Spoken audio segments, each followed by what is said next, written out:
अस्सलाम वालेकुम स्टूडेंट्स, जैसा कि आपको मालूम है कि हमारी बूटस्ट्रैप की सीरीज़ चल रही है और लास्ट वीडियो में हमने देखा था कि बूटस्ट्रैप के कंटेनर, रो और कॉल्स कैसे काम करते हैं।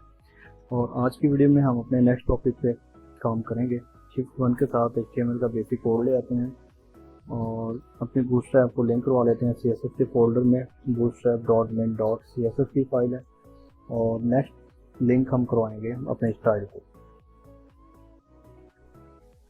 स्टूडेंट्स, यहाँ पे हम आके स्टूडेंट्स स्टाइल में हम आके दो बॉर्डर क्रिएट कर लेते हैं। एक होगा BDR नाम का क्लास और इसमें 6 पिक्सल सॉलिड कलर इसका रेड होगा, और एक BDR2 नाम की क्लास क्रिएट कर लेते हैं जिसको हम बॉर्डर अप्लाई करते हैं। 5 पिक्सल सॉलिड इसका कलर हम ऑरेंज रख लेते हैं।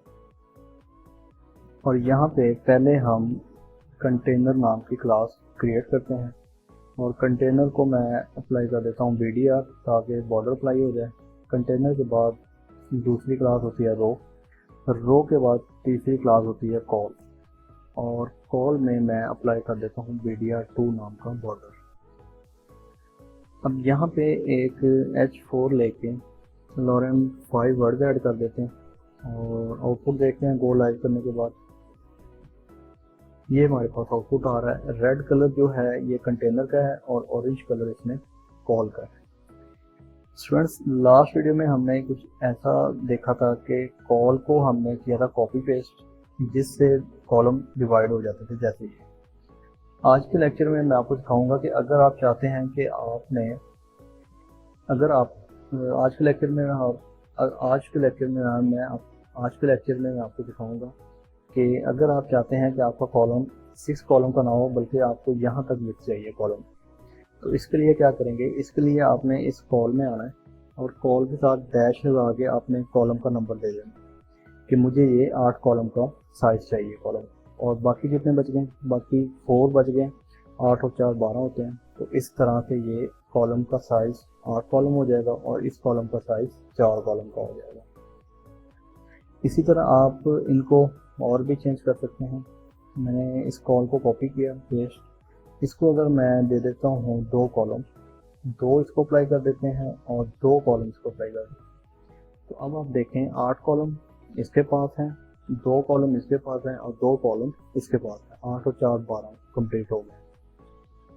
अब अगर हम यहाँ पे एक कॉलम और इंक्रीज करते हैं, कॉलम 4 लगा लेता हूँ यहाँ पे, तो आप देखेंगे ये जो कॉलम 4 है ये अब नीचे वाली लाइन में आके आपको नजर आ रहा है। ये ऐसा क्यों हुआ? क्योंकि जैसा कि मैंने आपको पहले बताया था कि एक रो में मैक्सिमम 12 कॉलम हो सकते हैं। यहाँ पे हमने 8 यूज़ किए हैं, 8 2 10 और 2 12 यहाँ तक कंप्लीट हो गए। और जब नेक्स्ट 4 कॉलम आए हैं तो ये आपकी नेक्स्ट रो में जाके प्लेस होंगे। तो इस तरह से आपने एक चीज़ याद रखनी है कि एक रो में आप मैक्सिमम 12 कॉलम ही लगा सकते हैं। अगर उससे ज़्यादा लगाएंगे तो वो नीचे वाली लाइन में शो होंगे। स्टूडेंट्स, अगेन इसी को कर लेते हैं। स्टूडेंट्स, अब हम देखते हैं कुछ आगे।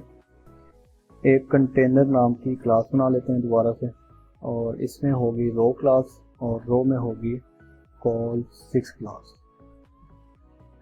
और कंटेनर को लगा लेते हैं BDR और इसको एक मार्जिन टॉप भी लगा देते हैं MT5।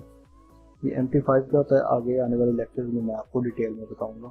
इसको लगा देते हैं BDR2।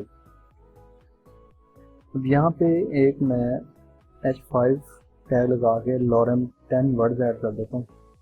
आउटपुट इसका हमारे पास कुछ ऐसा आ रहा है। और अब अगर आप चाहते हैं कि आपको इन कॉलम्स को हम 8 कर लेते हैं कि थोड़ा सा बड़ा हो जाए, 8 कॉलम है ये। अगर आप चाहते हैं कि आपको इन 8 कॉलम्स में मज़ीद आगे कॉलम्स मिल जाएं तो हम वो बना सकते हैं। उसके लिए आपने इस कॉलम वाली डिव में आना है। यहाँ पे कॉलम 8 यूज़ किया है और यहाँ पे आपने एक रो और यूज़ कर लेनी है। अब एक रो में मैंने आपको बताया था कि 12 कॉलम होते हैं, तो इस रो में भी अब 12 ही कॉलम होंगे। तो इसमें हम लगा लेते हैं कॉल 6 और यहाँ पे एक H3 लगा के मैं लिख देता हूँ नेस्टेड कॉल। और अगेन इसी को कर लेते हैं कॉपी कॉलम को। कंट्रोल सी और कंट्रोल वी किया। इसका आउटपुट देखते हैं। आउटपुट से पहले यहाँ पे BDR2 भी लगा लेते हैं ताकि बॉर्डर लगेगा तो आपको अच्छे से नजर आएगा। अब हम इसका आउटपुट देखते हैं। तो स्टूडेंट्स, ये आपके सामने आउटपुट आ गया है। इनको हम नेस्टेड कॉल कहते हैं। इसमें इसकी रो में एक मार्जिन भी अप्लाई कर देता हूँ कोई 3 का। अब आपको अच्छे से क्लियर हो रहा होगा कि हमने कॉलम 8 में मज़ीद आगे रो लेके कॉलम बना लिए, तो इनको हम नेस्टेड कॉल्स कहते हैं। इसके बाद आप इवन इसमें भी नेस्टेड कॉल बना सकते हैं जो हमने कॉलम। इसके बाद आप इस कॉल 8 के बाद भी कॉल बना सकते हैं। अब हमारे पास 4 कॉलम बच गए हैं, तो इनको हम अप्लाई कर देते हैं 4 और BDR2 अप्लाई कर देता हूँ। तो इसका आउटपुट आपके सामने कुछ ऐसा आ रहा होगा। मतलब 8 कॉलम हमारे ये हैं और 4 कॉलम हमारे ये हैं। इसके बाद अब हम देखते हैं नेक्स्ट। इसके बाद इसके बाद नेक्स्ट क्लासेस देखते हैं दूसरा की। एक कंटेनर अप्लाई करते हैं। कंटेनर में होगा रो और रो में होगा कॉल 4 अप्लाई कर देता हूँ और कंटेनर में लगा देते हैं MT5 और BDR लगा देते हैं। ये BDR आपने एक्चुअल में डिज़ाइन में नहीं लगानी, ये सिर्फ आपको समझाने के लिए लगा रहा हूँ। और यहाँ पे होगा BDR2। अब यहाँ पे हम देखते हैं कि ऑफसेट क्लास क्या होती है। ऑफसेट लिखा है मैंने यहाँ पे और आउटपुट इसका देखते हैं। अब मैं इस कॉल वाली डिप में आके ऑफसेट क्लास का यूज़ करूँगा। यहाँ लिखते हैं ऑफसेट 4। तो आप देखें ऑफसेट ने क्या किया। ऑफसेट ने यहाँ से 4 कॉलम छोड़ के आगे चला गया। तो ये काम होता है ऑफसेट का कि आपने अगर एक डिव को या एक कॉलम को कुछ मार्जिन देना है, ये मार्जिन की तरह ही काम करता है लेकिन ये मार्जिन नहीं होता, इसको हम ऑफसेट ही कहते हैं। और इसी तरह अगर मैं कर देता हूँ ऑफसेट 1 तो ये एक कॉलम छोड़ेगा। मतलब एक कॉलम की स्पेस यहाँ से लेके यहाँ तक बन गया। मतलब एक कॉलम इसने छोड़ दिया और इसके बाद आगे कॉल स्टार्ट हो रही है। इसी तरह 6 कर देता हूँ तो ये 6 कॉलम छोड़ देगा पहले, इसके बाद यहाँ से स्टार्ट होगा। और अगर हम कर देते हैं 8 तो ये लास्ट में चला जाएगा यहाँ।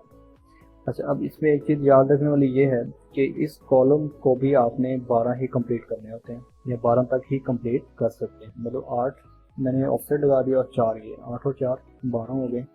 तो 12 से ज़्यादा अगर करेंगे तो वो नीचे वाली लाइन में आ जाएगा। अभी के लिए मैं इसको ऑफसेट 3 कर देता हूँ कि 3 कॉलम छोड़ेगा यहाँ पर। इसके बाद अगेन इसी को कर लेते हैं कॉपी और यहाँ पे पेस्ट और इसको मैं लगा देता हूँ कंटेनर फ्लो और यहाँ पे आके ऑफसेट की क्लास को ख़त्म कर देते हैं। और यहाँ पे मैं लिख देता हूँ ऑर्डर। अब हम बूटस्ट्रैप की ऑर्डर क्लास देखेंगे। ऑर्डर ए लिख देते हैं और इसी कॉलम को कर लेते हैं कॉपी और यहाँ पे पेस्ट और इसका नाम ऑर्डर बी कर देते हैं।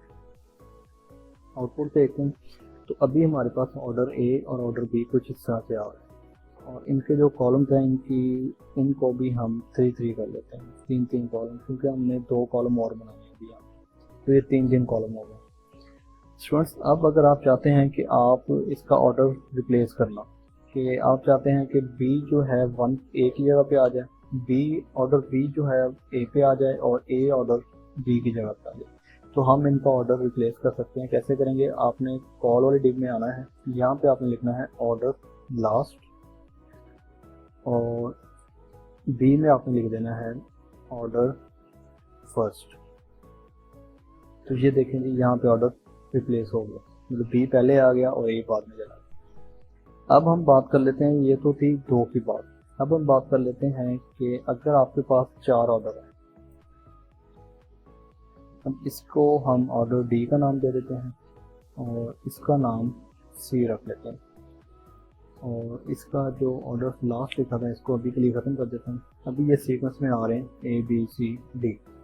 अब हम इन चारों का ऑर्डर चेंज करना चाहते हैं, तो चारों का ऑर्डर कैसे चेंज होगा?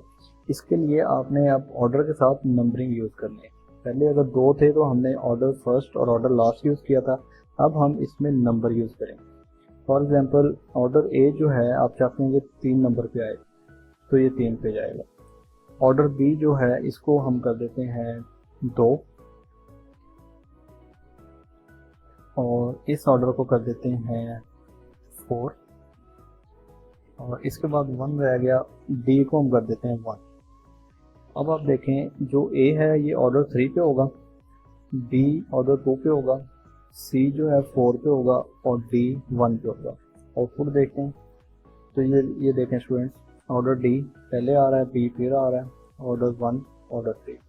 तो इस तरह से आप किसी भी कॉलम का ऑर्डर रिप्लेस कर सकते हैं अपनी मर्जी के मुताबिक या अपने डिज़ाइन के मुताबिक। स्टूडेंट्स आज की वीडियो के लिए इतना ही, बाकी हम नेक्स्ट क्लासेस बूटस्ट्रैप भी देखेंगे अपने नेक्स्ट लेक्चर में।